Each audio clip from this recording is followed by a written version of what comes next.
नमस्कार दोस्तों, हमारे इस चैनल में आप सभी का बहुत बहुत स्वागत है। आज मैं आपको कार्तिक मास की एक कहानी सुनाने जा रही हूँ।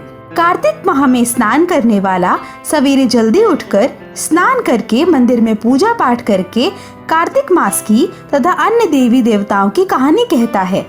एक बार की बात है, एक बूढ़ा आदमी था। उसकी 2 बहुएं थीं। ससुर जी का काम दोनों बहुएं मिलकर करती थीं। ससुर जी ने एक दिन कहा कि बहू, कार्तिक का महीना आने वाला है और मैं भी कार्तिक स्नान करना चाहता हूँ। ऐसा सुनते ही बड़ी बहू ने तो तुरंत मना कर दिया। आप कार्तिक स्नान करेंगे तो दिवाली का काम, घर की सफाई करना, घर को गोबर से लीपना, गायों को चारा डालना, आपके नहाने की व्यवस्था करना, टाइम से रोटी देना, फलाहार देना, ये सब तो मुझसे नहीं हो पाएगा। आप एक बार छोटी बहू से पूछ लीजिए। तो ससुर जी ने छोटी बहू से कहा, बहू, मैं कार्तिक स्नान करना चाहता हूँ। छोटी बहू थोड़ी सी सीधी थी, तो उसने कहा कि ठीक है पिताजी, आप मुझे बताइए कि क्या क्या करना होगा। तो ससुर जी कहने लगे कि ज्यादा कुछ नहीं, रोज मेरे नहाने की व्यवस्था के लिए पानी भर कर रख देना, मेरी धोती को धुलकर डाल देना, दोपहर का खाना बना देना।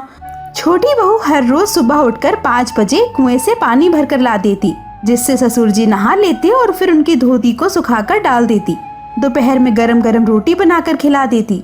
वह जो धोती धूप में सुखाती थी, उससे गिरने वाली पानी की बूंदें वहां पर मोती के रूप में इकट्ठा होती जाती और उसे वो आंगन में एक तरफ ढेर लगा देती।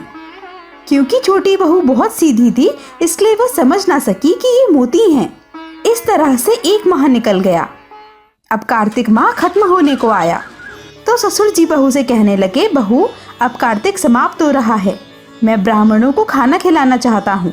तो बहू बोली कि ठीक है पिताजी, आप कितने ब्राह्मणों को भोजन कराना चाहते हैं, मैं भोजन बना दूंगी।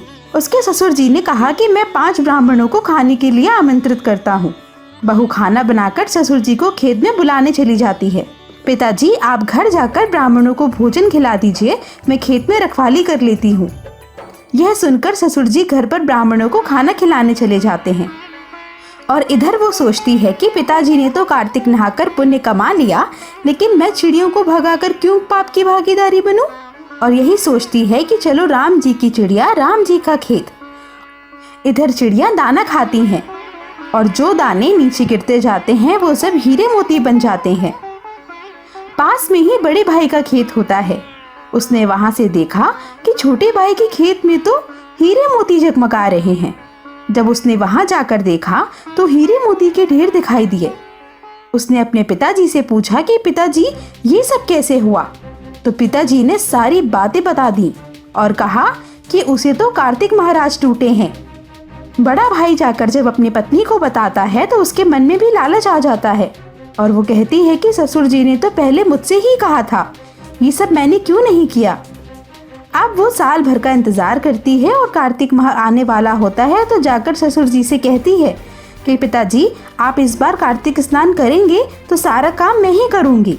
तो ससुर जी कहने लगे कि बहू, इस बार मैं कार्तिक स्नान नहीं कर पाऊंगा, अब मेरे शरीर में इतनी हिम्मत नहीं बची है। तो यह सुनकर बड़ी बहू बहुत गुस्से में आ जाती है और कहने लगती है, छोटी बहू को तो माला माल बना दिया आपने, अब जब मेरी बारी आई है तो आप मना कर रहे हैं, यानी आप मुझे अमीर बनता हुआ देखना ही नहीं चाहते। ससुर जी इतनी सब बातें सुनकर आखिर में हाँ कर देते हैं। बड़ी बहू हीरे मोती के लालच में ससुर जी की बहुत देखरेख करती है। सवेरे कुएं से पानी भर कर लाती है, उनकी धोती को सूखने डालती है।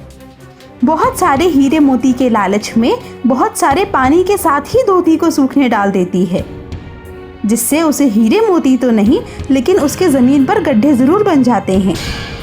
इधर महीना खत्म होने को आया होता है, लेकिन उसे अभी तक कोई भी हीरे मोती नहीं मिले होते हैं।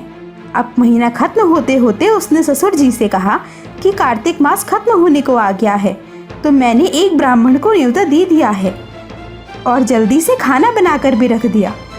खाना बनाकर खेत पर ससुर जी को बुलाने चली गई और खुद खेत की रखवाली करने लगी। खेत में कोई भी पक्षी या चिड़िया दाना चुगने आती तो उसे मुस्तैदी से भगा देती। कोई भी मेरा एक दाना मत खाओ, अभी ये सब मेरे हीरे मोती बनने वाले हैं। उसने सबको भगा दिया और शाम को उसके खेत में कोई भी हीरे मोती के ढेर नहीं मिले। बल्कि उसकी बालियों में तो दाने भी नहीं थे। ऐसा देखकर वो ससुर जी के पास लड़ने पहुंच गई।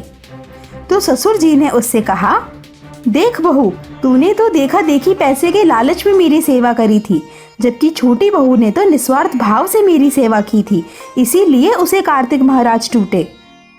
और तूने देखा देखी करी, जिस कारण तेरी सारी फसल भी नष्ट हो गई।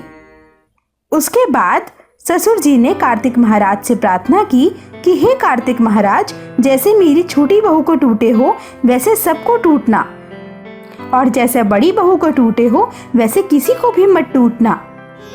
आज की कहानी में बस इतना ही। आपको ये कार्तिक मास की कहानी कैसी लगी हमें कमेंट बॉक्स में जरूर बताइएगा। धन्यवाद।